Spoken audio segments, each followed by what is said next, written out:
ನಿಜ ಹೇಳಿ, ನಿಮ್ಮ ಇನ್ಸ್ಟಾಗ್ರಾಮ್ ಪಾಸ್ವರ್ಡ್ ಮರ್ತೋಗಿದ್ದೀರಾ? ಹೌದಪ್ಪ ಹೌದು.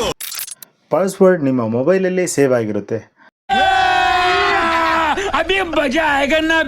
ಅದು ಹೇಗೆ ನೋಡೋದಂತ ಹೇಳ್ತೀನಿ. ಅದಕ್ಕೂ ಮುಂಚೆ ನಮ್ಮ ಪೇಜ್ನ ಫಾಲೋ ಮಾಡಿ, ಲೈಕ್ ಮಾಡಿ, ಹಾಗೆ ಈ ವಿಡಿಯೋನ ನಿಮ್ಮ ಫ್ರೆಂಡ್ಸ್ ಆ್ಯಂಡ್ ಫ್ಯಾಮಿಲಿಗೆ ಶೇರ್ ಮಾಡಿ.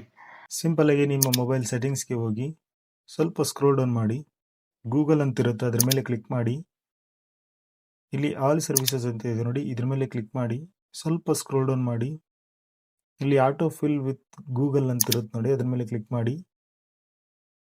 ಆಮೇಲೆ ಇಲ್ಲಿ third one Google password manager ಅಂತಿದೆ ನೋಡಿ, ಅದ್ರ ಮೇಲೆ ಕ್ಲಿಕ್ ಮಾಡಿ. ಇಲ್ಲಿ Facebook, Instagram and Gmail password ಎಲ್ಲನೂ ಇಲ್ಲಿ ನೋಡ್ಬೋದು. ನಿಮ್ಗೆ ಯಾವ ಪಾಸ್ವರ್ಡ್ ಬೇಕು ಅದನ್ನ ಈಸಿಯಾಗಿ ನೋಡ್ಕೋಬೋದು. ಇದು ಆಕ್ಚುಲಿ ಚೆನ್ನಾಗಿರೋದು.